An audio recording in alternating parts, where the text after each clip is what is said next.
저는 김순자입니다. 올해 68살이죠.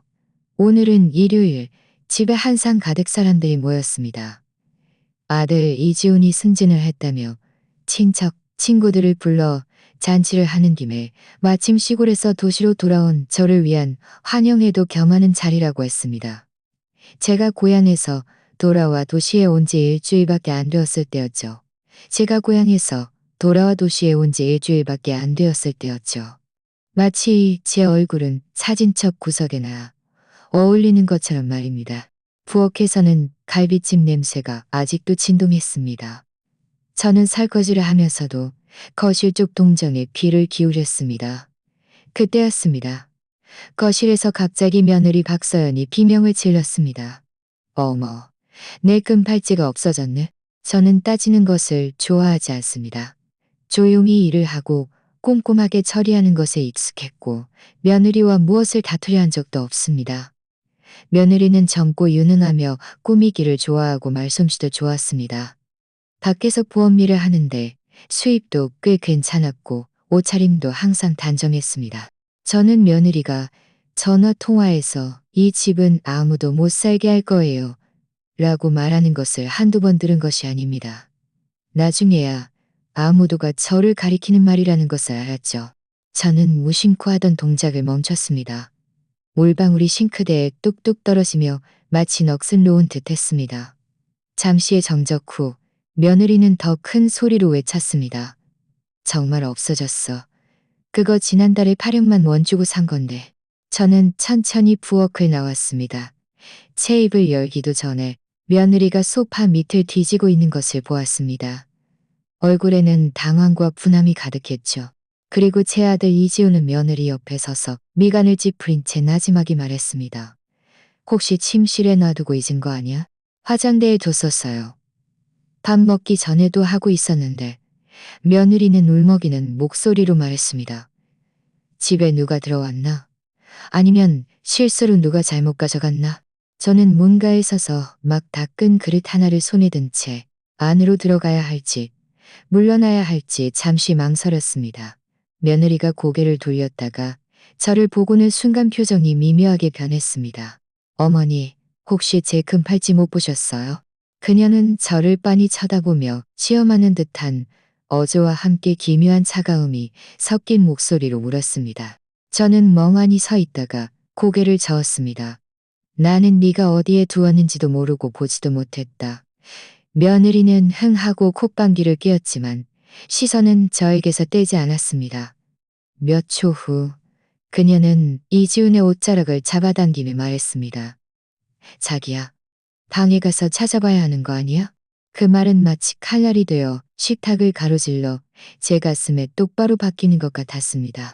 이지훈은 침묵하며 아무 말도 하지 않았습니다. 그 짧은 몇 초간의 망설임은 제 마음을 차갑게 쉽게 만들었습니다. 저는 그릇을 내려놓았습니다. 목소리는 비교적 평온했습니다. 나는 네 물건에 손대지 않았고 네 방에 들어간 적도 없다. 박서연은 고개를 숙이고 쓴웃음을 지었습니다. 어머니를 의심하는 건 아니에요. 그냥 너무 비싼 거라 확인 안 하면 마음이 불안해서요. 그녀의 말이 채 끝나기도 전에 이지훈이 입을 열었습니다. 엄마, 혹시 돈이 필요하면 나한테 말해줘. 우리 한 가족이잖아. 저는 마치 누군가에게 뺨을 맞은 것 같았습니다. 온몸이 그 자리에 얼어붙었죠. 부엌등이 바닥 타일에 비쳐 눈을 가늘게 뜨게 만들 정도로 눈부셨습니다. 아들의 목소리는 무겁지 않았지만 한 글자 한 글자가 천근만근 같았습니다. 마치 제가 혹시라도 손버릇이 있을지도 모른다고 미리 단정하고 있는 듯했습니다. 제 입술이 파르르 떨렸지만 저는 즉시 말하지 못했습니다. 아들이 또 한마디 덧붙였습니다. 마치 분위기가 싸늘해지는 것을 두려워하거나 아내가 뒤에서 자신을 비난할까봐 두려워하는 것처럼 말입니다. 그 팔찌 정말 비싸잖아. 만약 진짜 잃어버린 거면 경찰에 신고하기도 그렇고. 무슨 뜻이야? 제 목소리는 낮았지만 충분히 또렷했습니다. 엄마가 훔쳤다고 말하는 게 아니야. 아들은 손을 내저었습니다. 그냥 혹시 마음에 들었다면 나한테 말해. 내가 사줄게. 제 눈앞이 순간 캄캄해졌습니다. 저는 겨우 화를 억누르며 천천히 말했습니다. 내가 나이가 많으니 체면도 없다고 생각하는 거니. 분위기는 순간 얼어붙었습니다. 이지우는 미간을 찌푸린 채 고개를 숙였습니다. 박서연은 아무 말도 하지 않고 시선은 한쪽 소파 틈새로 불안하게 향했습니다. 제 목구멍은 막힌 듯했고 한마디도 할 수 없었습니다. 내가 이 나이 먹도록 이 집에서 10년 동안 손녀 옷을 꿰매주고 열이 날 때 돌봐주고 유치원 등하원을 시켰는데 언제 너희를 소홀히 대한 적이 있었나? 그 팔찌가 아무리 비싸다 한들 내 것은 아니지만 내 체면, 내 평생 가장 값진 것인데 공기는 마치 다 빨려나간 듯 했습니다. 오직 그 금 팔찌만이 이 집 안에서 보이지 않는 칼이 되어 관계와 감정, 그리고 신뢰를 잘라내기 시작했습니다. 거실은 여전히 죽은 듯 고요했습니다. 저는 부엌 문가에 서서 그들을 등지고 있었습니다. 깨진 그릇 조각을 치우다가 손가락이 유리 조각에 베어 피가 조금 흘렀습니다. 어쩌면 이 고통이 이 모든 것이 꿈이 아니라는 것을 일깨워주는 것일지도 모른다는 생각이 들었습니다. 박사연은 결국 침묵을 깼습니다. 그녀는 울먹이던 목소리를 거두고 평소처럼 또렷하고 단호한 목소리로 말했습니다. 어머니, 어쨌든 이 일은 뭔가 해명이 있어야 할 것 같아요. 팔찌가 그냥 없어질 수는 없잖아요. 저는 그녀를 무시하고 계속 싱크대를 정리했습니다. 냄비와 그릇, 주발이 부딪히는 소리가 종소리처럼 귓가에 계속 울렸습니다. 누가 가져갔다고 꼭 말하려는 건 아니에요. 그녀의 목소리는 갑자기 부드러워졌지만 오히려 널 위한 거야 하는 식의 말투는 더 불편하게 느껴졌습니다. 하지만 지금 이 상황에서 손님들이 우리 집에 이렇게 시끄러운 걸 보는 것도 그렇잖아요. 어머니가 정말 안 가져가셨다면 며칠 뒤 팔찌가 찾아지면 자연스럽게 결백이 밝혀질 거예요. 저는 여전히 아무 말도 하지 않고 선반에서 행주를 꺼내 싱크대를 닦으면서 그녀의 말을 들었습니다. 그녀는 천천히 본론으로 들어섰습니다. 어머니, 며칠 동안 아래층이 있는 임대 아파트에서 잠시 지내시는 게 어때요? 단지 안에 비어있는 장기 임대 아파트가 있다고 해서 집주인에게 물어보니 마침 비어있다고 하더라고요. 저는 마침내 행주를 내려놓고 몸을 돌렸습니다. 그녀는 거실 중앙에 서서 마치 당연한 일을 말하듯 심지어 얼굴에는 약간의 배려하는 미소까지 띠고 있었습니다. 서연아, 제가 입을 열자 목소리는 제가 생각했던 것보다 훨씬 차가웠습니다. 무슨 뜻이야? 그녀는 손을 내저었습니다. 지금 우리 관계가 좀 불편하잖아요. 어머니도 힘드실 거고 저희도 힘들고요. 차라리 각자 좀 진정하는 게 어때요? 어머니가 정말 안 가져가셨다면 나중에 자연스럽게 결백이 증명될 테니 그때 저희가 제대로 사과할게요. 이 집이 누구 집인데. 저는 그녀를 노려보며 목소리는 평온했지만 큰 글자가 못처럼 박혔습니다. 그녀의 얼굴에 떠오른 미소는 순간 얼어붙었습니다. 저는 손을 들어 거실의 찻상을 가리켰습니다. 이 집은 내가 계약금을 내서 산 거야. 네가 임신했을 때 내가 시골에 있던 전셋집 2채를 팔아서 돈을 마련했지. 그런데 이제 와서 나보고 나가라고? 그럼 나한테 뭔가 돌려줘야 하는데. 그녀는 잠시 침묵하다가 고개를 돌려 이지훈을 보았습니다. 아들은 베란다 문가에 서서 고개를 숙인 채 담배에 불을 붙이려 했지만 라이터는 그의 손에서 계속 불꽃을 튀겼을 뿐 불이 붙지 않았습니다.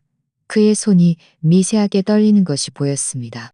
저는 아들 앞으로 걸어가 그를 똑바로 쳐다보았습니다. 너도 내가 나가야 한다고 생각하니? 아들은 담배를 문 채 아무 말도 하지 않았습니다. 잠시 후 마침내 나지막이 말했습니다. 엄마, 잠시 나가서 진정하는 게 좋겠어. 일이 너무 보기 흉하게 돌아가잖아. 저는 그를 10초 동안 빤히 쳐다보았습니다. 그의 시선은 불안하게 흔들렸고 끝내 저와 눈을 마주치려 하지 않았습니다. 네가 내가 훔쳤다고 생각하는 거니? 제가 물었습니다. 그렇다는 게 아니야. 그는 제 시선을 피했습니다. 그냥 지금 분위기가 너무 안 좋잖아. 우리 서로 한 발짝 물러서는 게 모두에게 좋을 것 같아. 네가 말하는 한 발짝 물러서는 거지. 내가 물러서는 거니? 저는 비웃었습니다. 나보고 나가라는 것과 나를 쫓아내는 것과 무슨 차이가 있어? 그는 입을 벌렸지만 더 이상 아무 말도 하지 않았습니다. 저는 고개를 끄덕였습니다. 목구멍에 가시가 걸린 듯 삼켜지지도 뱉어지지도 않았습니다. 나는 아직 죽지도 않았는데 너희는 벌써 나를 쫓아내려는 거니? 말이 튀어나오자 공기는 마치 얼어붙은 듯 했습니다. 박서연은 입술을 달싹였지만 소리는 없었습니다. 이지우는 마치 얼어붙은 것처럼 꼼짝하지 않고 얼굴에는 당황과 무력함, 그리고 감히 마주하지 못하는 양심의 가책이 가득했습니다. 저는 몸을 돌려 천천히 제 침실로 걸어 들어갔습니다. 그곳은 10여 평 남짓한 작은 방으로 거실 옆에 붙어 있었고 창문은 작은 동네를 향해 있었습니다. 커튼은 제가 직접 개맨 것으로 젊은 시절 교사로 일할 때 입던 낡은 꽃무늬 치화천을 사용한 것이었습니다. 저는 손녀에게 같은 무늬의 베개를 만들어 주었고 손녀는 잠잘 때 그 베개를 안고 잤습니다. 침대 머리맡에는 제가 미처 다 뜨지 못한 뜨개질 세트가 놓여 있었습니다. 바늘과 실뭉치가 아직도 그 면사 뭉치에 걸려 있었죠. 저는 잠시 서 있다가 손을 뻗어 장롱을 열고 제가 20년 넘게 사용한 갈색 낡은 여행 가방을 꺼냈습니다. 그 가방은 제가 결혼할 때 친정에서 가져온 것으로 철판은 이미 녹이 슬어 있었습니다. 그 가방은 제가 시골에서 도시로 시부모님 댁에서 우리 집으로 이사할 때마다 함께 했습니다. 이제 그 가방은 제가 이 집을 떠나는 마지막 방패가 되었습니다. 저는 짐을 싸기 시작했습니다. 손이 약간 떨렸고 접어 넣으려는 옷들이 이리저리 흩어졌습니다. 그 베이지색 스웨터는 작년에 제가 직접 잔 것으로 설날에 입으려 했지만 낡아서 몇 번 입지 않았습니다. 자는 옷을 접다가 문득 뭔가 생각난 듯 멈춰 서서 그 옷을 다시 들고 한 번가 주름을 폈습니다. 늙으면 한 벌의 옷도 3번씩 접어도 싫지 않은 법이지. 저는 이것이 망설임이 아니라 아쉬움이라는 것을 알았습니다. 이 집이 아쉬웠고 이 집을 위해 제가 한 땀 한 땀, 한 걸음 한 걸음 들인 모든 노력이 아쉬웠습니다. 방문이 열렸습니다.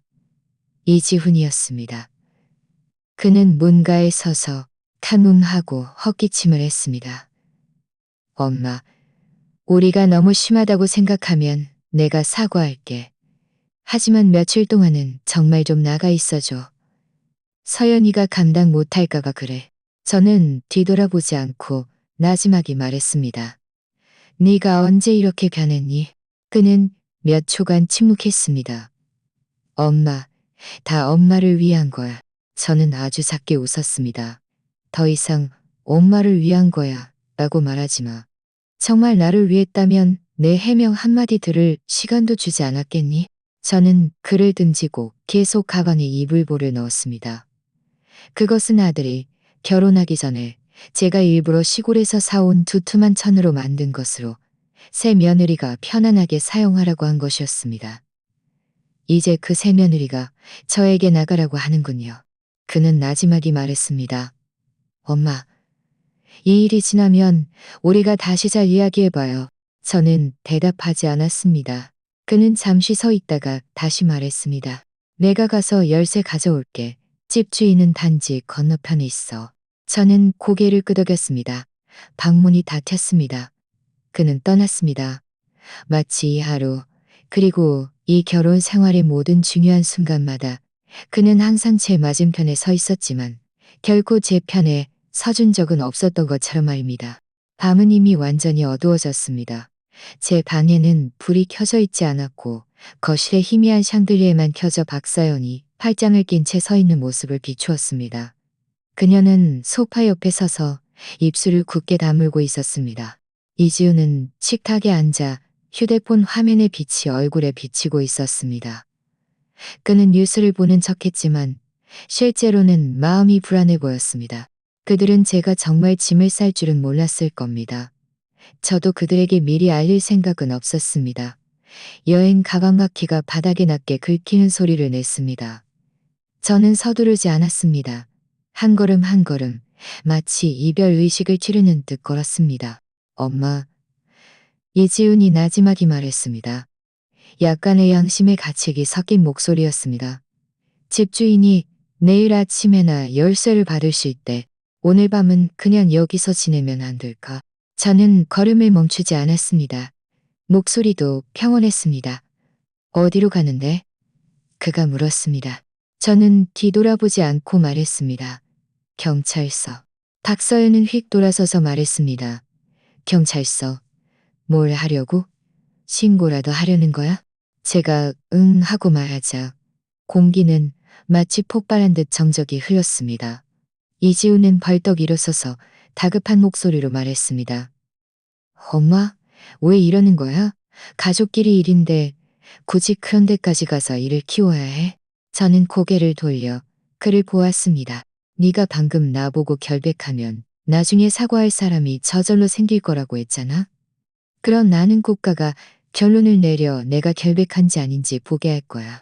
박서연은 한 발짝 앞으로 나서며 목소리를 높였습니다.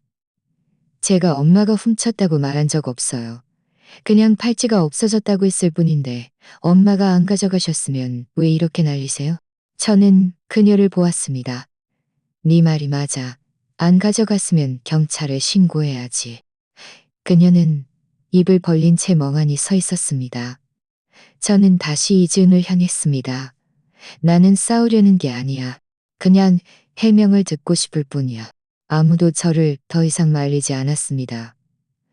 저는 직접 택시를 불렀습니다.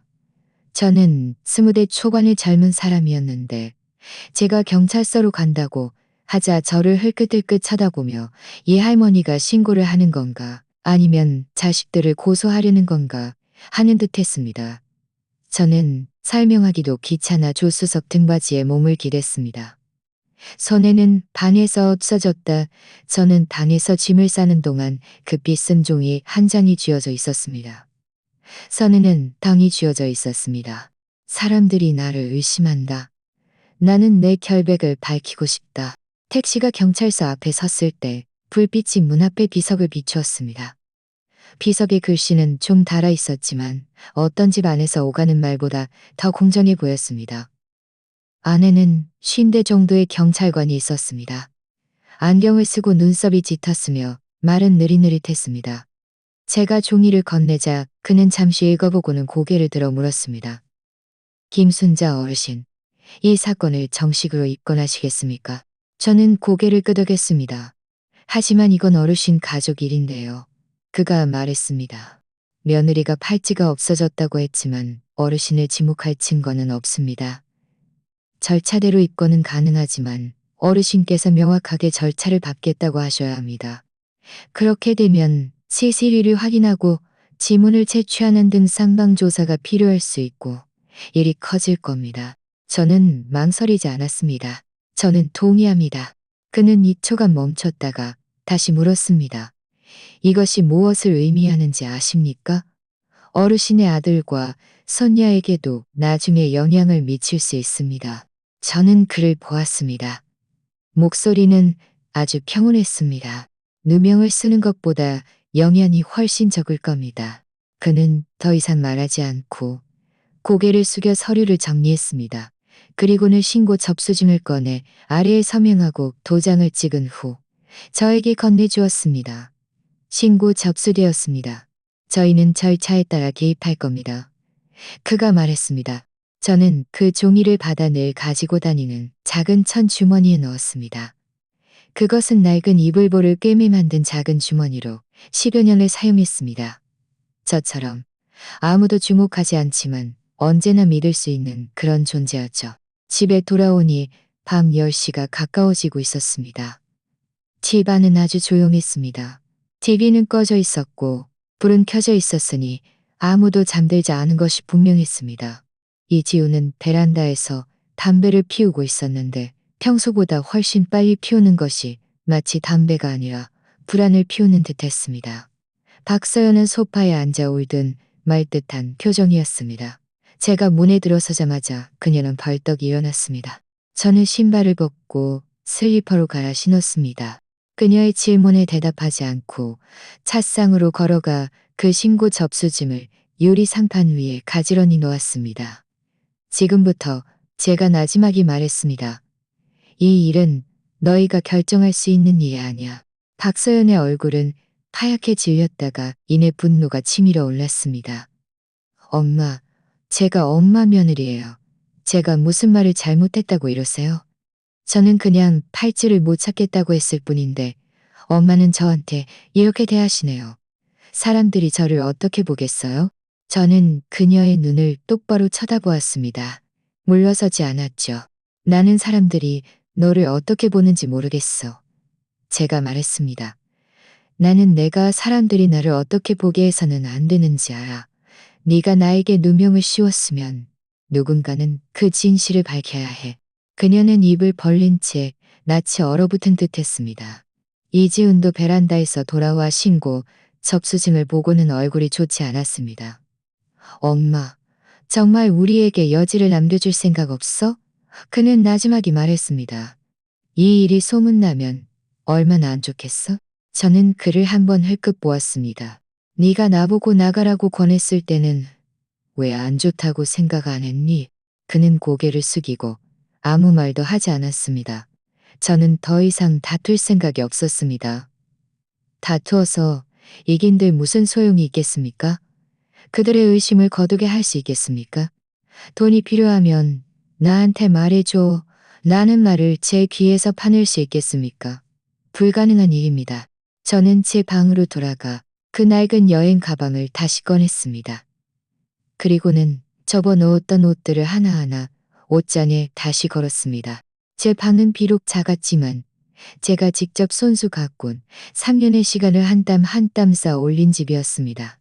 저는 나가지 않을 겁니다. 스스로 나가지 않을 겁니다. 너희가 나보고 나가라고 했으니 이제 경찰이 와서 내가 나가야 하는지 아닌지 법적으로 말해주기를 기다릴 겁니다. 침실 문이 닫히는 순간 밖에서 급한 울음소리가 들렸습니다. 박서연이 또다시 울기 시작한 듯 했지만 저는 다시 나가지 않았고 응답하지도 않았습니다. 울고 싶으면 울어라. 이 나이가 되면 울음소리에 마음이 약해질 때가 아닙니다.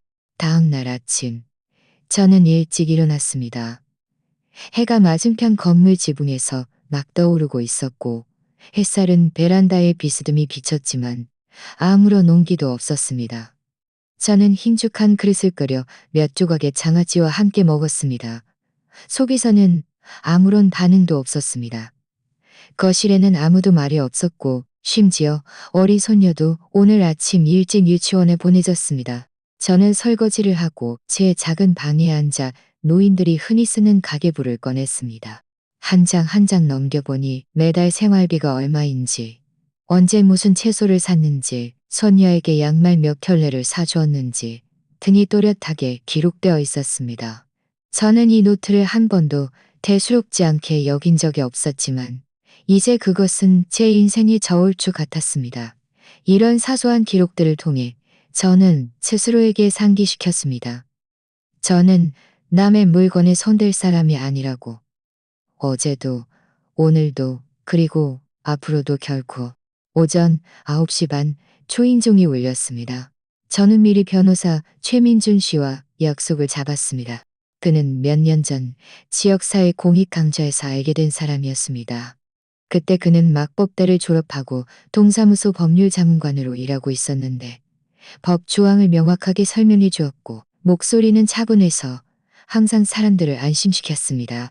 저는 직접 현관문으로 가서 집 안 사람들을 놀라게 하지 않고 문을 열었습니다. 최민주 씨는 짙은 회색 정장을 입고 검은 서류 가방을 들고 있었습니다. 문에 들어서자마자 그는 목소리를 낮추어 말했습니다. 김순자 어르신, 서재로 가시죠. 저는 고개를 끄덕이고 그를 서재로 안내했습니다. 그곳은 이지훈이 일하는 작은 방으로 평소에는 아무도 들어가지 않아 아주 조용했습니다. 저는 문을 닫고 나지막이 말했습니다. 우리 집 CCTV를 좀 보고 싶습니다. 지난번에 거실, 복도, 그리고 침실 문 앞에 설치했다고 하셨죠? 그는 노트북 컴퓨터를 열면서 물었습니다. 네, 맞습니다. 제가 말했습니다. 몇 년 전에 보이스피싱을 당할 뻔한 적이 있어요. 다행히 돈은 송금하지 않았지만 그 후로 제가 설치했어요. 남을 감시하려는 게 아니라 그냥 마음 편하려고요. 그는 잘하셨습니다. 라고 말하고는 저장 카드를 삽입하여 CCTV 영상을 불러왔습니다. 저는 이미 어제 시간을 기억해 두었습니다. 박서연이 팔찌가 없어졌다고 말하기 전날 밤 8시쯤이었습니다. 화면이 천천히 재생되었습니다. 집 안의 불빛은 희미했고 아이는 거실에서 게임을 하고 있었습니다. 박서연은 부엌에서 과일을 접시에 담아 식탁에 올리고 있었습니다. 이지우는 편한 옷차림으로 소파에 앉아 뉴스를 보고 있었습니다. 저는 화면 오른쪽을 가리켰습니다. 여기까지 가는 것을 보세요. 최민준 씨는 고개를 끄덕이고 일시 정지 버튼을 눌렀습니다. 여기는 복도입니다. 각 방문과 연결되어 있죠. 제가 말했습니다. 제 방은 이 복도 가장 안쪽에 있습니다. 그는 복도 카메라를 클릭하고 빨리 감기를 시작했습니다. 8시 45분 박서연이 혼자 거실에서 나와 뭔가 들고 제 방 문 앞을 지나갔습니다. 그러다 갑자기 멈춰서서 휴대폰을 내려다보더니 제 방문 쪽으로 뒷걸음질 쳤습니다. 제 등 뒤로 소름이 돋았습니다. 그녀는 방으로 들어간 후 문을 닫았습니다. 그녀는 다시 나왔습니다. 저는 그날 밤 베란다에서 빨래를 널고 있었기 때문에 그녀가 들어간 것을 전혀 알아채지 못했습니다. 최민준 씨는 화면을 정지시키고 목소리를 공식적으로 바꾸었습니다. 김순자 어르신, 이 시간대가 매우 중요합니다. 만약 그녀가 어르신의 방에 2분 이상 머물렀다면 사법 절차에 따라 이는 추가 조사가 가능한 비정상적인 행위로 간주됩니다. 저는 고개를 끄덕였습니다. 마음은 천천히 가라앉았습니다. 계속 보시죠. 제가 말했습니다. 그는 제 방문 앞에 소형 CCTV 영상을 다시 불러왔습니다. 그 카메라는 제가 직접 설치한 것이었습니다. 당시 가사도우미가 청소하다가 물건을 함부로 만질까봐 설치한 것이었죠. 방 전체를 볼 수는 없었지만 누가 출입하는지 문 앞에서 무엇을 하는지는 찍을 수 있었습니다. 화면 속 박서연은 문에 들어가기 전 좌우를 살피며 아무도 보고 있지 않은지 확인하는 듯 했습니다. 들어가기 전 그녀는 손에 든 과일 상자를 바닥에 내려놓고 문을 아주 조용히 밀고 들어갔습니다. 3분 30초 후 그녀는 다시 나왔는데 표정은 약간 불안해 보였고 문을 다시 닫았습니다. 그녀는 쪼그려 앉아 과일 상자를 들고 거실로 돌아갔습니다. 저는 아무 말도 하지 않고 그 영상을 반복해서 보았습니다. 최민주 씨는 나지막이 말했습니다. 김순자 어르신, 이 영상을 복사해도 될까요? 저는 고개를 끄덕였습니다. 복사해 가세요. 제가 써야 합니다. 그는 작은 USB를 꺼내 연결하고 파일을 백업했습니다. 동작은 깔끔하고 신속했습니다. 저는 작게 한숨을 쉬었습니다. 그날 그녀가 정말 제 방에 들어와 한 바퀴 둘러봤었군요. 최민준 씨는 노트북을 닫고 저를 보았습니다. 이제 어르신께 선택권이 있습니다. 경찰서에 제출하여 경찰 조사를 받게 하거나 개인적인 민사 증거로 사용하되 공개하지 않고 추적권을 보류하는 것입니다. 어떤 길을 택하시겠습니까? 저는 잠시 망설였습니다. 경찰서에는 아직 제출하지 않겠습니다. 제가 말했습니다. 그녀가 스스로 진실을 말하게 하고 싶습니다. 어르신은 어떻게 하실 생각이십니까? 그가 물었습니다. 저는 CCTV 영상이 담긴 작은 USB를 잘 챙겨 넣으며 평온한 목소리로 말했습니다. 제가 그녀에게 물어볼 겁니다. 경찰이 조사하게 할 건지 아니면 그녀가 직접 팔찌를 찾아낼 건지. 최민준 씨는 저를 설득하려 하지 않았습니다. 그는 그저 서류 가방에서 종이 몇 장을 꺼냈습니다. 이것은 자료 보관용입니다. 입건하지 않아도 기록은 남길 수 있습니다. 나중에 정말 법적 절차를 밟게 되더라도 증거가 모유화될 걱정은 하지 않으셔도 됩니다. 저는 그것을 받아 서명했습니다. 마음이 비로소 조금 놓였습니다. 서재를 나오니 거실은 여전히 조용했습니다. 박서연은 소파에 앉아 휴대폰을 만지고 있었습니다. 저와 최민준 씨가 함께 나오자 그녀의 눈빛은 약간 놀란 듯했습니다. 이분은 누구세요? 그녀가 물었습니다. 내 친구다. 제가 대답하자 그녀는 입술을 삐죽거렸지만 더 이상 묻지 않았습니다. 저는 최민준 씨를 현관까지 배웅했습니다. 그가 떠나기 전 나지막에 저에게 말했습니다. 어르신이 정말 결과를 원하신다면 망설이지 마세요. 이 영상들만으로도 그녀 스스로 자신이 무엇을 했는지 충분히 알게 될 겁니다. 오후 3시 반, 날씨는 후텁지근했고 집 안에는 말할 수 없는 초조함이 감돌았습니다. 박서연은 거실에 앉아 하루 종일 얼굴이 안 좋았습니다. 이지우는 서재에 숨어 회의 중이라고 말했지만 실제로는 밖으로 나와 저를 마주할 용기가 없었던 것이겠죠. 그리고 저는 계속 베란다에 앉아 민트 화분의 마른 잎을 다듬고 있었습니다. 가위가 딸깍 소리를 냈습니다. 제 손은 아주 안정적이었고 마음은 놀랍도록 고요했습니다. 오늘은 4일째였습니다. 경찰에 신고한 후 이 가족은 저에게 분명히 더 조심스러워졌습니다. 더 이상 큰 소리로 말하지 않았고 얼굴을 찌푸리지도 않았으며 저에게 나가라고 감히 말하지도 못했습니다. 하지만 저는 마음속으로 알고 있었습니다. 이런 분위기는 잘못을 인정하는 것이 아니라 그저 두려워하는 것일 뿐이라는 것을. 정말 잘못을 인정하려면 어떤 계기가 필요했고 그 계기는 바로 부엌에 있었습니다. 그것은 제가 오늘 아침 식사를 준비하다가 우연히 발견한 것이었습니다. 소위 8억만 원짜리 금팔찌라는 것이 구입 영수증과 보증서와 함께 부엌 둘째 칸 서랍에 연애용으로 보이는 분홍색 냅킨 더미 아래에 놓여 있었습니다. 그 칸은 평소에는 아무도 건드리지 않는 곳으로 제가 일회용품을 보관하는 곳이었습니다. 그 팔찌를 본 순간 저는 놀라움인지 황당함인지 모를 감정에 휩싸였습니다. 그 팔찌는 그곳에 숨겨져 있었지만 또 그렇게 은밀하지도 않았습니다. 마치 누군가에게 딱 발견될 수 있는 곳에 일부러 숨겨놓은 것처럼 말입니다. 저는 아무것도 건드리지 않았습니다. 그저 냅킨을 다시 덮고 서랍을 닫았습니다. 그녀가 스스로 가져가거나 아니면 제가 그녀가 발견하도록 돕기를 기다렸습니다. 저녁 식사 후 저는 평소처럼 설거지를 했습니다. 부엌 등이 제 손등에 비쳐 주름 하나하나가 또렷하게 보였습니다. 박서연이 휴대폰을 들고 들어와 물을 한 잔 마시려다 제가 냄비를 닦는 것을 보고는 눈빛이 흔들리며 돌아서려 했습니다. 그때 제가 갑자기 입을 열었습니다. 서연아. 저는 마지막 냄비를 내려놓으며 나지막이 그녀를 불렀습니다. 이리 와봐. 그녀는 돌아섰습니다. 무슨 일이세요? 네가 그 금팔찌를 못 찾았다고 했잖아. 저는 천천히 손에 물기를 닦고 몸을 돌려 그녀를 보았습니다. 나도 지난 이틀 동안 계속 네가 혹시 실수로 다른 곳에 놓았을까봐 생각해봤어. 그녀는 저를 노려보았습니다. 표정은 분명히 경계하는 듯했습니다. 엄마, 제가 말씀드렸잖아요. 전에도 다 뒤져봤는데 부엌에는 없었을 거예요. 그럼 이 서랍을 다시 봐봐. 저는 그 둘째 칸 서랍을 가리켰습니다. 그녀는 멍하니 서 있다가 제가 다시 한번 말하자 천천히 허리를 숙여 서랍을 살짝 열었습니다. 그녀의 동작은 아주 느렸습니다. 마치 마음속으로 이미 무엇을 알고 있는 것처럼 말입니다.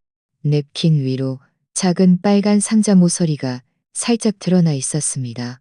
그녀의 손가락은 잠시 멈칫하더니 이내 서랍을 재빨리 닫고 고개를 들었습니다. 엄마, 그럴 리 없어요. 제가 전에도 분명히 찾아봤는데 저는 아무런 표정 변화 없이 말했습니다. 열어봐. 그녀는 다시 서랍을 열고 그 빨간 상자를 꺼냈습니다. 그 팔찌는 그 안에 조용히 놓여 있었습니다. 처음 샀을 때처럼 금빛 찬란했습니다. 심지어 지난달 날짜가 찍힌 영수증까지 끼워져 있었고 그녀가 자주 가는 그 보석상 이름이 적혀 있었습니다. 순간 부엌 전체가 조용해졌습니다. 저는 싱크대 앞에 서서 그녀가 천천히 상자를 닫고 다시 천천히 서랍을 닫는 모습을 보았습니다. 그녀의 동작은 평소와 달리 뻣뻣했습니다. 그 팔찌 어젯밤에 하고 있었다고 했지? 제 목소리는 평온했습니다. 저 기억이 안 나요. 그녀는 당황했습니다. 아마 예나가 그랬을 거예요. 예나가 놀다가 숨겨놓은 것 같아요. 요즘 부엌 서랍 가지고 노는 걸 좋아하잖아요. 저는 고개를 끄덕였습니다. 이 서랍은 좀 높아서 예나가 의자를 받고 올라가야 겨우 닿을 텐데. 그녀의 얼굴색이 순식간에 변했고 목소리도 떨리기 시작했습니다. 애들이 하는 일에 무슨 이치가 있겠어요? 저는 대답하지 않고 그저 그녀를 바라보았습니다. 그녀는 고개를 숙이고 상자를 잘 챙겼지만 더 이상 아무 말도 하지 못했습니다. 그녀는 이 해명이 스스로도 말이 안 된다는 것을 알고 있었던 겁니다. 그때 이지훈이 서재에서 걸어 나와 그녀 손에 들린 빨간 상자를 보고는 미간을 찌푸렸습니다. 찾았어. 부엌에서 제가 나지막이 말했습니다. 둘째 칸 서랍, 냅킨 아래. 살 때 딸려온 영수증도 그대로 있어.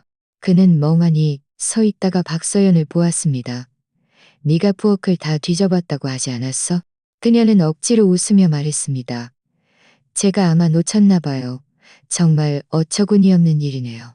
이지우는 즉시 표명하지 않고 천천히 부엌으로 걸어 들어와 그 서랍을 열고 직접 냅킨을 두어 번 뒤적였습니다. 과연 영수증과 포장상자, 심지어 보서 회원카드까지 발견했습니다. 그는 그 자리에 미동도 없이 서서 잠시 동안 말문이 막힌 듯 했습니다. 지훈아. 저는 그를 보며 여전히 평온한 목소리로 말했습니다.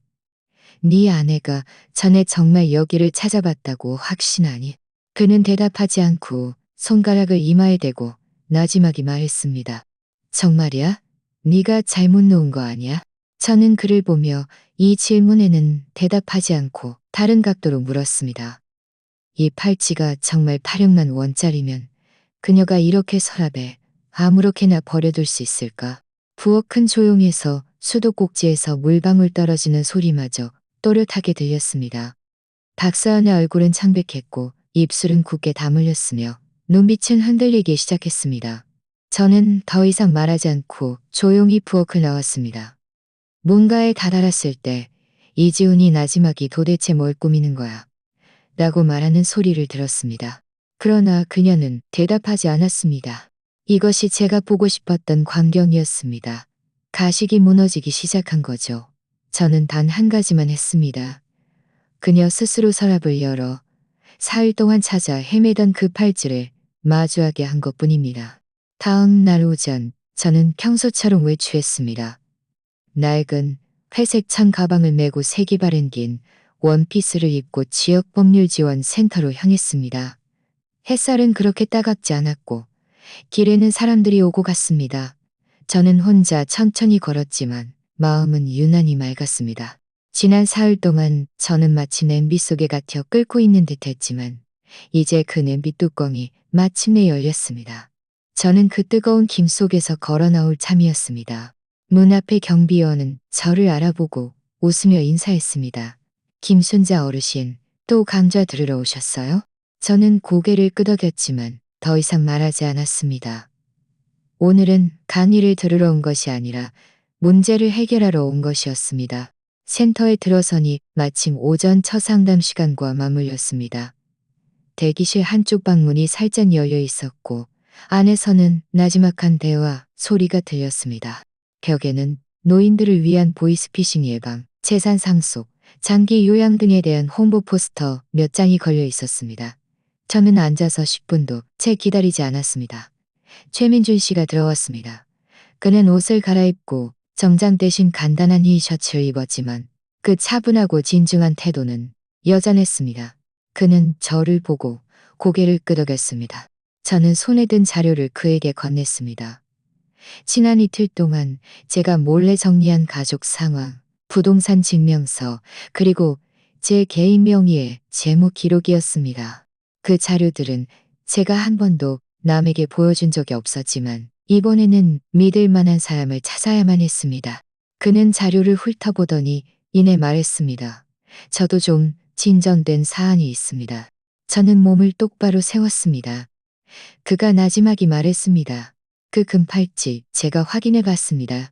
모델은 시중에 흔한 디자인이고 작년에 같은 모델이 보서 회사 플랫폼에서 18만 원에서 2억만 원에서 2억만 원 사이에서 가격이 변동했습니다. 제 눈썹이 살짝 움직였습니다. 그녀가 말한 8억만 원이 아니군요. 훨씬 차이가 나네요. 그는 고개를 끄덕였습니다. 특별한 공예 기법을 사용했거나 소장 가치가 있는 배경이 있지 않는 한 그렇습니다. 그런데 그런 점은 전혀 없어 보입니다. 저는 작게 웃었습니다. 그는 이어서 말했습니다. 그리고 제가 그녀 친정 쪽도 확인해 봤는데 최근에 민사 분쟁이 있더군요. 법원 공고 게시판에서 이름을 확인할 수 있었습니다. 그녀 오빠가 최근 개인 대출 연체로 상대방이 강제 집행을 신청한 상태입니다. 저는 그의 말을 이해했습니다. 그녀의 친정은 아마 급하게 돈이 필요했을 것이고 그 소위 잃어버린 금팔찌는 완벽한 구실이 될 수 있었던 겁니다. 저는 아무 말도 하지 않았습니다. 오히려 어제보다 마음이 더 평온해졌습니다. 김순자 어르신, 그가 저를 보며 말했습니다. 어떻게 처리하고 싶으십니까? 저는 자료를 챙겨 넣고 고개를 들어 그를 보았습니다. 고소하지도 않고 소란을 피우지도 않을 겁니다. 하지만 저 자신을 잘 보호해야죠. 그는 고개를 끄덕였습니다. 어르신의 결정이 아주 현명하십니다. 저는 작게 한숨을 쉬었습니다. 하나 물어볼 것이 있습니다. 제가 지금 살고 있는 이 집을 신탁으로 만들어서 손녀 이름으로만 할 수 있을까요? 그는 멍하니 서 있다가 이내 고개를 끄덕였습니다. 가능합니다. 현행 규정에 따르면 개인 명의의 부동산은 가족 신탁을 설정하여 수익자를 지정할 수 있습니다. 하지만 저는 조건을 추가하고 싶습니다. 제가 계속 말했습니다. 제가 세상을 떠난 후에야 소녀가 상속받을 수 있도록 해주세요. 그전에는 누구도 손댈 수 없고 함부로 팔거나 명의를 이전할 수 없습니다. 소녀가 성년이 되어 독립적인 생활을 하고 제가 친필로 동의서를 써주지 않는 한 말입니다. 그는 즉시 이해했습니다. 가능합니다. 후견인 조항을 설정하여 수익자가 미성년인 기간 동안 후견인이 대리 관리할 수 있지만 부동산을 처분할 수는 없습니다. 처분 동의서는 어르신 생전에 직접 서명하시거나 공증문서를 남겨주셔야 합니다. 저는 잠시 침묵했습니다. 손가락으로 천 가방 가장자리를 만지작거렸습니다. 이것이 제가 정말 원하는 최후의 보루입니다. 제가 나지막이 말했습니다. 아이들을 믿지 못하는 것도 아니고 아들에게 완전히 실망한 것도 아닙니다. 하지만 이 일이 저에게 한 가지를 가르쳐 주었습니다. 제가 다른 사람에게 의존하여 최후의 보루를 마련하려 한다면 저는 언제든 위험에 처하게 될 거라는 것을요. 저는 일어나 그에게 작별 인사를 하고 다음 주에 신탁문서에 서명하기로 약속했습니다. 그는 제가 절차를 밟고 조항을 작성하며 모든 글자가 법적으로 효력을 가지도록 돕겠다고 했습니다. 법률센터를 나올 때 길거리에는 햇살이 좋았습니다. 문득 배낭이 그렇게 무겁지 않게 느껴졌습니다. 집에 돌아오니 마침 저녁 식사 시간이었습니다. 식탁에는 아무도 말이 없었습니다. 박서연의 얼굴은 창백했고 이지우는 미간을 찌푸린 채 반찬을 집으며 어색해 보였습니다. 저는 평소처럼 앉아 밥 2숟갈을 뜨고 볶은 채소를 조금 먹고 국물을 마셨습니다. 저는 젓가락을 내려놓고 천천히 이지훈을 보았습니다. 너에게 묻겠다. 제 목소리는 무겁지 않았지만 분위기를 압도했습니다. 너희는 내가 나이가 많아 제대로 말하지 못하고 금팔찌까지 내게 누명을 씌울 거라고 생각했지? 그는 고개를 숙이고 아무 말도 하지 않았습니다. 내가 한마디만 하겠다. 저는 출력해온 신탁문서 첫 페이지를 그의 앞에 놓았습니다. 그는 무심코 받아들고 그 위에 적힌 글씨를 보았습니다. 내 명의로 되어 있는 이 집을 제가 평온하게 말했습니다. 신탁으로 설정할 생각이다. 앞으로는 얘 나에게 귀속되고 아무도 손댈 수 없다. 박서연이 깜짝 놀랐습니다. 엄마, 왜 이러세요? 내가 누명을 쓰게 될 바에는 저는 그녀를 보았습니다. 나 자신을 잘 보호해야지. 식탁 분위기는 순식간에 영하로 떨어졌습니다. 너희에게 최후의 보루를 남겨주는 것이 아니라 나 자신을 먼저 지키는 것이다. 저는 일어섰습니다. 너희는 내가 나이 들어서 판단력이 흐려졌다고 걱정할 필요 없어. 내가 지금 하는 모든 일은 또렷하게 기억하고 있으니까. 식탁 뒤편에서는 한동안 아무도 말을 잇지 못했습니다. 저는 그들의 반응을 기다리지 않고 문서를 들고 제 방으로 돌아갔습니다. 그날 밤 창밖에서는 바람이 불어 나뭇가지가 흔들리는 소리가 들렸습니다. 마치 누가 창문 앞에서 흔들리는 듯했습니다. 저는 서재에 앉아 출력해온 채팅 기록을 세 번째 넘겨보고 있었습니다. 최민준 씨가 아침에 보내온 자료들이었습니다. 박서연과 그녀 어머니의 카카오톡, 송금 내역 스크린샷, 그리고 2개의 음성 파일이 압축 파일 안에 봉인되어 있었습니다. 각 페이지는 번호가 매겨져 있었고 순서가 명확하며 세부 사항이 완벽했습니다. 저는 그 카카오톡 송금 기록을 뚫어지게 보았습니다. 4일 전 그녀는 어머니에게 극전이라는 메모와 함께 5만 원을 송금했습니다. 그리고 그 전날 밤 그녀와 어머니는 30분 넘게 통화했습니다. 그리고 가장 눈에 띄는 것은 그 채팅 기록이었습니다. 그녀의 어머니가 보낸 메시지였죠. 그 애 늙었다고 하지 않았니? 노인들은 체면을 가장 두려워해. 네가 좀 심하게 몰아붙이면 그 애가 체면 때문에 스스로 나갈 거야. 저는 그 글자를 보며 아무 말도 하지 않았고 한숨도 쉬지 않았습니다. 그저 순간 머릿속이 텅 비는 듯했습니다. 결국 내가 이 며칠 동안 겪은 것은 우연이 아니라 치밀하게 계획된 함정이었구나. 탈지는 잃어버린 것이 아니라 발견되도록 설계된 것이었고 실수로 그런 것이 아니라 고의로 그런 것이었으며 오해가 아니라 나를 도둑이라는 단어 쪽으로 한 발짝씩 밀어넣는 것이었구나. 저녁 7시 반 저는 그들에게 거실에 앉으라고 했습니다. 소리치거나 소란을 피우지도 않았고 미리 예고하지도 않았습니다. 그저 오늘 밤 가족 모두 앉아서 일을 명확히 하자고 말했을 뿐입니다. 박서연은 분명히 양심의 가책을 느끼는지 평소보다 꼿꼿이 앉아 무릎에 손을 올린 채 이지훈을 수시로 쳐다보았습니다. 이지훈은 하루 종일 쌓인 의문이 많은 휴대폰을 쥔 채 미간을 찌푸리고 있었습니다. 저는 노트북 컴퓨터를 켜고 USB를 연결하여 거실 화면에 투사했습니다. 저는 먼저 아무 말도 하지 않고 먼저 이 녹음을 들어보세요. 라고 말했습니다. 첫 번째 녹음 파일을 재생했습니다. 그것은 박서연 어머니의 음성 카카오톡 메시지였습니다. 목소리는 다급하고 초조했으며 배경에는 채소를 볶는 소리도 들렸습니다. 그 애 네 집에 살고 있지 않니?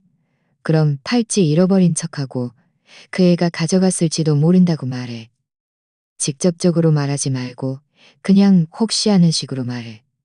그 애가 찔리는 게 있으면 스스로 나갈 거야. 공기는 순식간에 얼어붙었습니다. 저는 그들을 보지 않고 두 번째 파일을 재생했습니다. 이번에는 박서연의 목소리였습니다.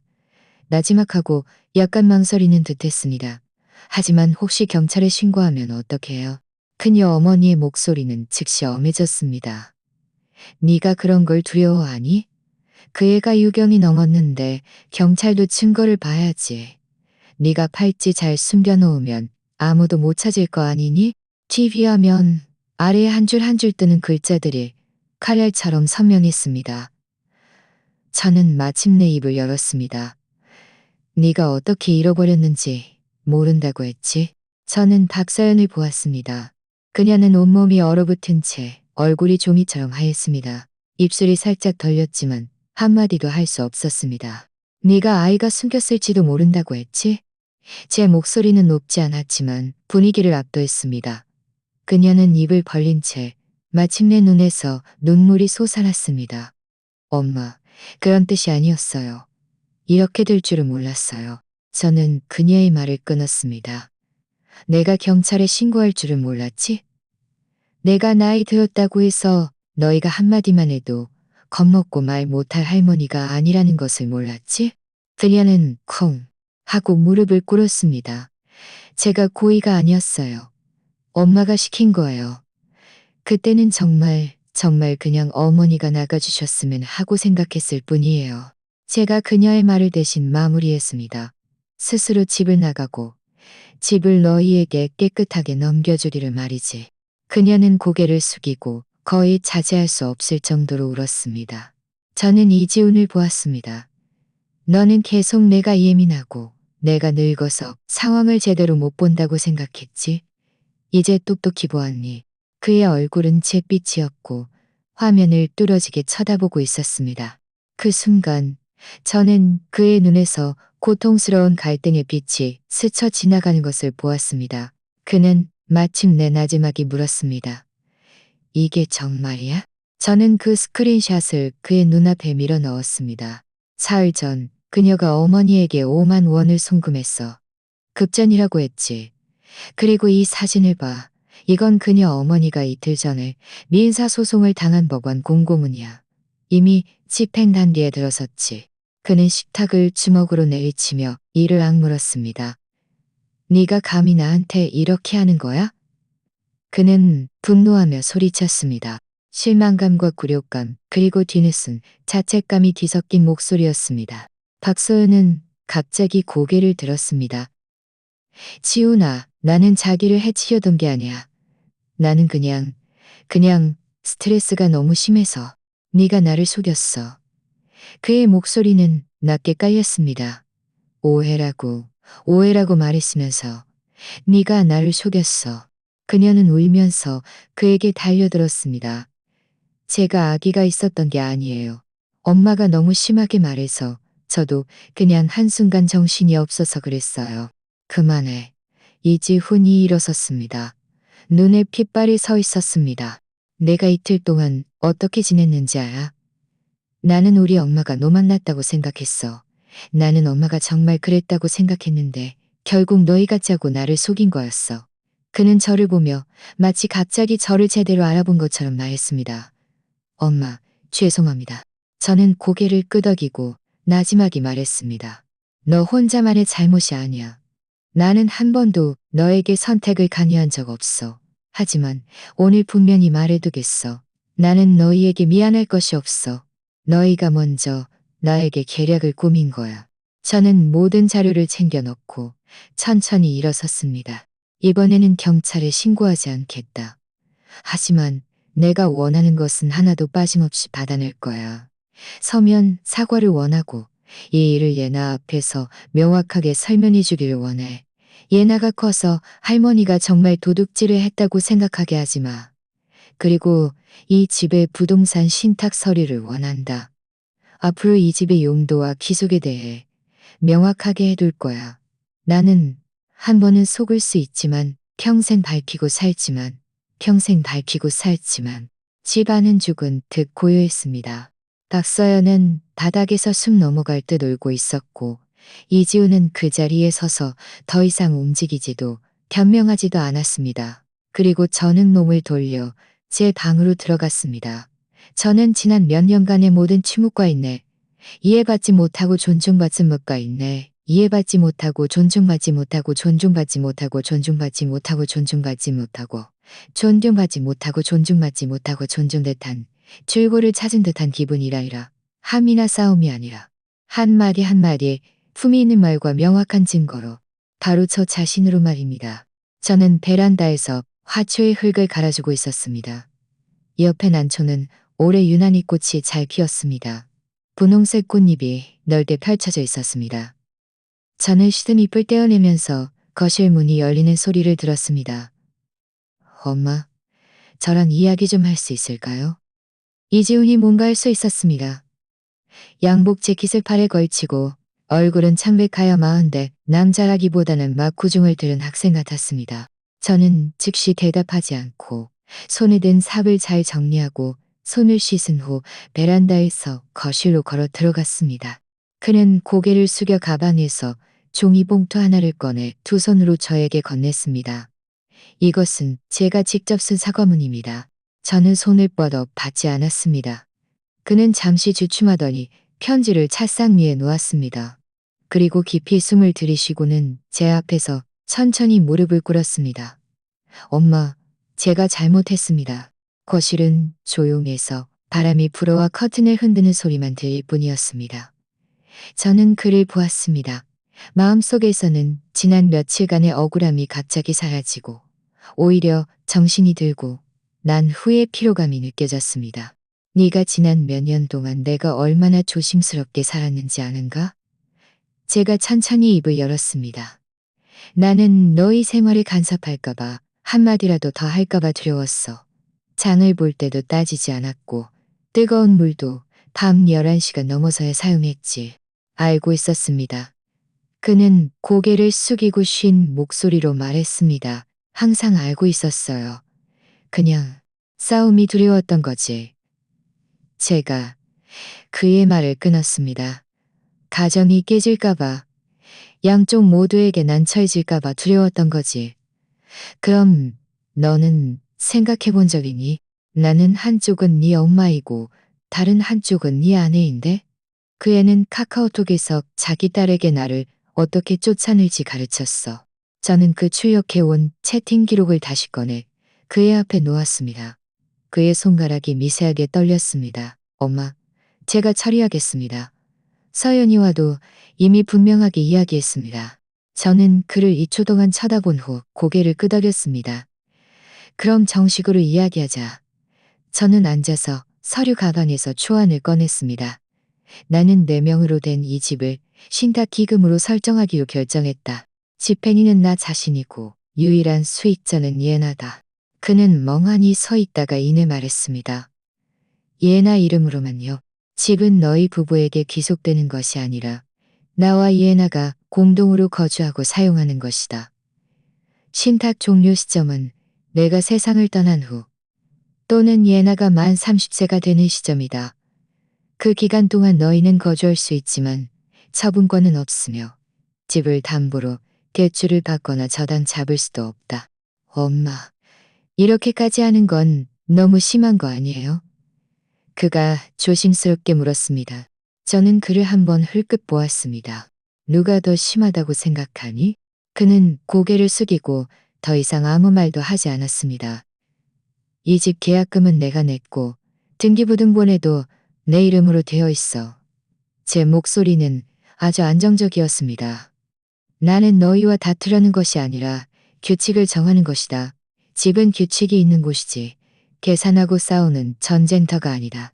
거실은 잠시 침묵에 잠겼습니다.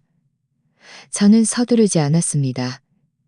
몇 분 후 그가 고개를 끄덕였습니다. 알겠습니다. 제가 어머니를 지지하겠습니다. 저는 서류를 그에게 건넸습니다. 내일 오후에 함께 공진 사무소에 가자. 그날 밤 집 안 분위기는 확연히 달라졌습니다. 식사 후 이지호는 자발적으로 부엌에 가서 설거지를 했습니다. 예나는 퍼즐을 맞추러 저에게 와서 제 무릎에 엎드려 할머니, 저랑 같이 자요 라고 말했습니다. 저는 그녀의 작은 머리를 쓰다듬으며 마음속이 시큰하고 부드러워졌습니다. 박서연은 식사를 거의 하지 않고 계속 고개를 숙이고 있었습니다. 식사 후 그녀는 방으로 돌아갔다가 30분 후 여는 방으로 돌아갔다가 30분 후 여는 방으로 돌아갔다가 30분 후 엄마, 저 오늘 밤 언니네 집에 가서 좀 지낼게요. 저는 그녀를 보지 않고 나지막이 말했습니다. 안방은 어떻게 할 거니? 그녀는 잠시 멈칫했습니다. 제 짐은 이미 다 꺼냈어요. 이따가 지훈이가 어머니 짐 옮겨드릴 거예요. 앞으로는 어머니가 거기서 지내시는 게 더 편하실 거예요. 저는 고개를 끄덕였습니다. 그래도 좋겠다. 베란다 햇살이 좋아서 아침에 이불 말리기 편하겠네. 그녀는 뭔가 말하려다가 결국 고개만 끄덕였습니다. 눈물도 사과도 없었습니다. 그녀는 자신이 설 자리를 잃었고 더 이상 이 집의 결정권자가 아니라는 것을 알고 있었습니다. 저는 감정을 드러내지 않았지만 그녀는 이미 깨달았습니다. 이제부터 그녀의 계산은 더 이상 통하지 않을 것이라는 것을. 안방이 다시 정리된 것은 밤 9시가 넘어서였습니다. 저는 문가에 서서 그 익숙하면서도 낯선 방을 바라보았습니다.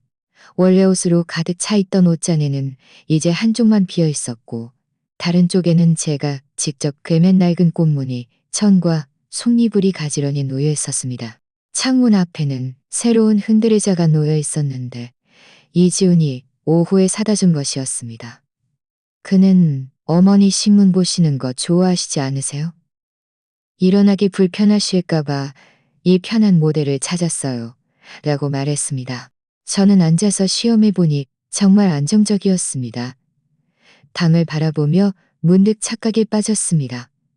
마치 수년 동안 이렇게 사람답게 저만의 공간에 앉아본 적이 없는 것 같았습니다. 시끄러울까봐, 방해받을까봐, 어색할까봐 두려워하지 않고 말입니다. 밤늦게 저는 책 몇 페이지를 넘기다 문 밖에서 나지막한 소리를 들었습니다. 이지훈이 들어와 따뜻한 우유 한 잔을 들고 있었습니다. 엄마, 일찍 주무세요. 저는 컵을 받아 고개를 끄덕였습니다. 그날 밤은 바람 한 점 없이 고요했습니다. 저는 처음으로 아주 편안하게 잠들었습니다. 마침내 저만의 경계가 생겼기 때문입니다. 신탁 계약서에 서명하던 날, 날씨는 상쾌했습니다. 저는 젊은 시절 직접 개맨 남색 긴 원피스를 입었습니다. 기세는 작은 단추들이 줄지어 박혀 있었고 단정했습니다. 공증사무소에 들어가기 전 저는 일부러 소매 끝을 잘 폈습니다. 사람은 나이가 들어도 품위를 지켜야 하는 법이니까요. 이지훈은 저와 함께 서명하러 왔고 최민준 씨는 모든 세부 사항을 확인하는 애 함께 했습니다. 저는 아무 말도 하지 않고 그가 설명하는 조항 하나하나를 귀에 깊게 들었습니다. 신탁 설정자는 저이고 집행인도 저 자신이며 유일한 수익자는 손녀 예나입니다.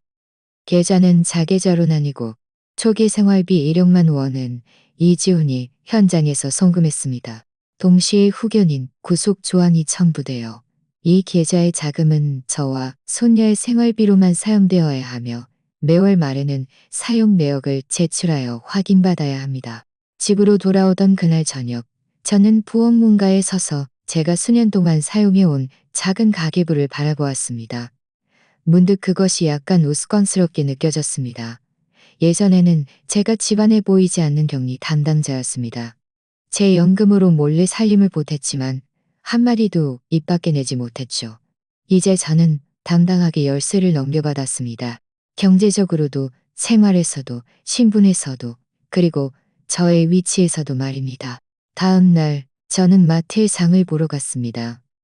저는 여전히 회색 천 가방을 메고 손에는 새로 발급받은 신탁 계좌 카드를 쥐고 있었습니다. 계산할 때 판매원이 카드를 스캔하더니 약간 신기한 듯 저를 보았습니다. 아주머니, 카드에 회사 계좌라고 나오는데요. 회사가 아니라 가족 신탁을 위한 거예요. 이 카드의 돈은 저와 제 손녀의 생활비입니다. 앞에서 계산을 기다리던 중년 여성 몇 명이 그 말을 듣고 모두 고개를 들어 저를 둘러보았습니다. 아주머니, 그게 무슨 카드예요? 가족 신탁이요? 우리 아이들이 사업하는 그런 건가요? 아주머니, 연세에 이런 것도 아세요? 저는 천천히 막 포장한 토마토와 샐러리를 들고 인내심을 가지고 설명했습니다. 가족 신탁은 부동산과 생활비를 협약서에 명시하는 방식이에요. 제가 이걸 하는 이유는 나중에 제 생활이 남에게 좌우되는 것을 막고 손녀의 미래를 보호하기 위해서입니다. 그들은 입을 떡 벌리고 들었습니다. 그럼 지금 이 모든 지출이 신탁 계좌에서 나가는 거예요. 저는 고개를 끄덕였습니다. 네, 맞아요. 아이들도 매달 입금해주지만 제가 쓴 돈은 매번 기록하고 매달 한 번씩 대조해요. 그럼 아주머니가 온 가족의 재정을 다시 장악하신 거네요. 저는 웃었습니다. 네, 원래 제가 가져야 할 것이었지만 이제 더 명확하게 기록된 것뿐이죠. 채소를 파는 판매원은 물건을 담으면서 혼잣말처럼 중얼거렸습니다. 진작 이렇게 하셨어야죠. 제가 얼마 전 아주머니 며느리 SNS에서 팔찌 자랑하는 거 보고는 뭔가 이상하다 싶었거든요. 저는 대꾸하지 않고 그저 조용히 채소를 들고 집으로 돌아왔습니다. 그날 오후 저는 회계장부 시스템을 종이에 적어 부엌 냉장고 위에 붙였습니다. 신탁 지출 월 한도 8년여만 원, 가족 세세식비, 일용품, 수도 전기료 포함, 아이 교육 계좌는 별도, 매월 5일 장부 내역 확인 필수. 저는 권위적인 어투를 사용하지 않았지만 스스로 무게감 있고 분명하게 말했습니다. 박서연은 그 종이를 보고 얼굴이 약간 굳었지만 감히 아무 말도 하지 못했습니다. 그녀는 이미 깨달았습니다. 이 집은 더 이상 그녀가 마음대로 통제하거나 분위기를 조작할 수 있는 곳이 아니라는 것을. 그녀는 자신이 있어야 할 자리로 돌아갔습니다. 더 이상 명령을 내리지 않았고 며느리의 억울함을 핑계 삼지도 않았습니다. 그녀는 작은 방으로 옮겼고 안방은 저와 예나의 작은 세산이 되었습니다. 저녁 식사 후 저와 예나는 함께 퍼즐을 맞추고 예나도 밥을 씻고 채소를 써는 것을 배우기 시작했습니다. 해맑게 웃으며 할머니, 우리 앞으로 둘이서 한 팀이에요. 라고 말했습니다. 저는 그녀의 작은 손을 잡고 문득 그녀가 참 대견하다는 생각이 들었습니다. 며칠 후 저는 지역 사회 강좌를 들으러 갔습니다. 노년기 재정 안전 강의가 끝난 후 사회자가 현장 질문을 받았습니다. 저는 일어서서 몇 마디 했습니다. 저는 은퇴한 교사입니다. 올해 65세이고 얼마 전 작은 가족 분란을 겪었습니다. 결국 저는 가족 신탁을 설정하여 저 자신을 보호하고 다음 세대도 보호하기로 결정했습니다. 많은 노인들이 가족은 사랑으로 뭉쳐야 한다고 생각하지만 현실은 규칙이 감정보다 더 중요하다는 것을 증명합니다. 사람은 늙는 것을 두려워하지 않습니다. 두려워하는 것은 늙은 후에 발언권을 잃는 것입니다. 저는 사람들을 훑어보았습니다. 세 번째 줄 왼쪽에서 이지훈과 예나를 발견했습니다. 아들은 딸을 데리고 왔습니다. 그의 눈빛은 제가 지난 수년 동안 본 적이 없는 그런 집중적인 눈빛이었습니다. 형식적인 것도 억지로 하는 것도 아닌 진심에서 우러나오는 존중만이 있었습니다. 그리고 예나는 작은 몸으로 그의 옆에 앉아 흰 원피스를 입고 있었습니다. 눈은 반짝였고 입가에는 미소가 어려 있었습니다. 저는 천천히 입을 열었습니다. 저는 김순자입니다. 65세 은퇴한 초등학교 교사이자 손녀의 할머니, 아들의 어머니입니다. 몇 달 전 저는 가족 분란을 겪었고 금팔찌를 훔쳤다는 오해를 받았습니다. 며느리에게 의심을 받았고 아들도 저에게 의심의 눈초리를 보냈습니다. 아래에서 작은 소란이 일었고 청중들은 서로를 쳐다보았습니다.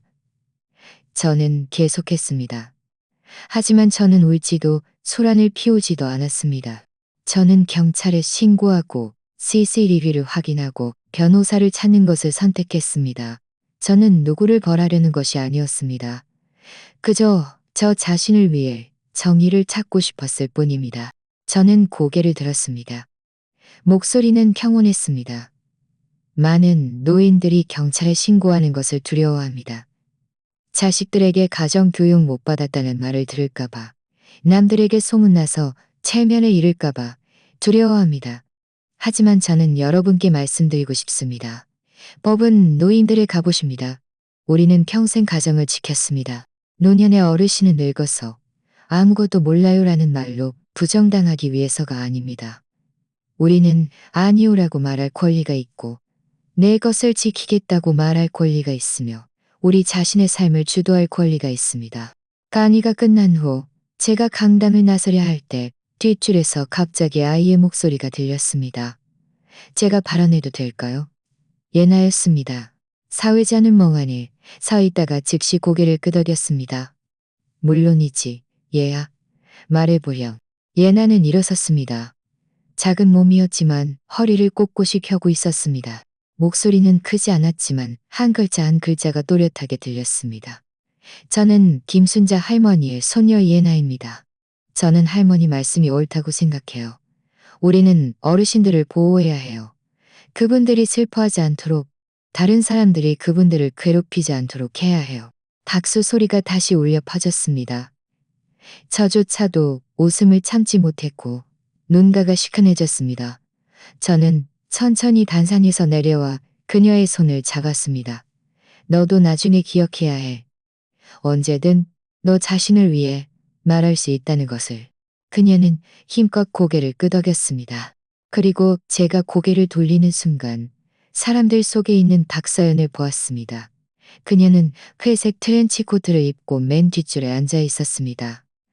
눈가는 붉어져 있었고 손에는 손수건을 쥐고 몰래 눈물을 닦고 있었습니다.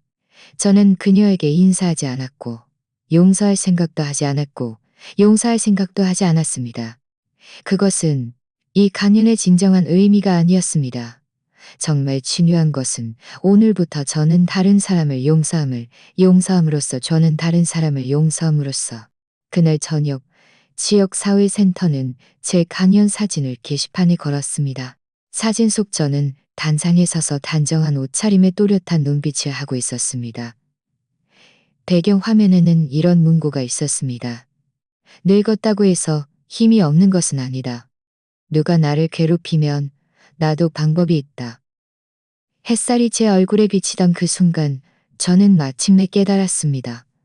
존엄은 남이 주는 것이 아니라 스스로가 감히 입 밖에 내는 한마디의 말, 감히 권리를 위해 내리는 모든 결정, 그리고 고개 숙이지 않는 모든 결정.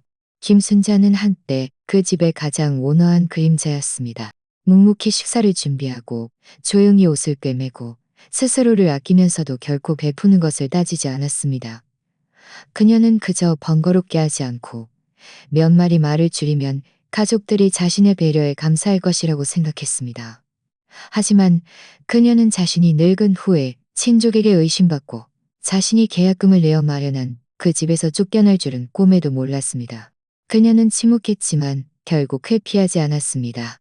대신 법과 이성을 사용하여 한 걸음, 한 걸음, 한 걸음, 한 걸음 자신의 결백과 존엄, 그리고 통제권을 되찾았습니다. 그녀는 이목을 끌기 위해서도 며느리와 맞서기 위해서도 아니었습니다. 그저 자신의 남은 수십 년을 희생되는 역할로 살고 싶지 않았을 뿐입니다. 이 이야기를 다 읽은 많은 분들이 아마 마음속에 큰 울림을 느낄 것입니다. 당신도 혹시 김순자처럼 억울함을 참고 살면서 가족의 평화를 지키려 한 적이 있나요?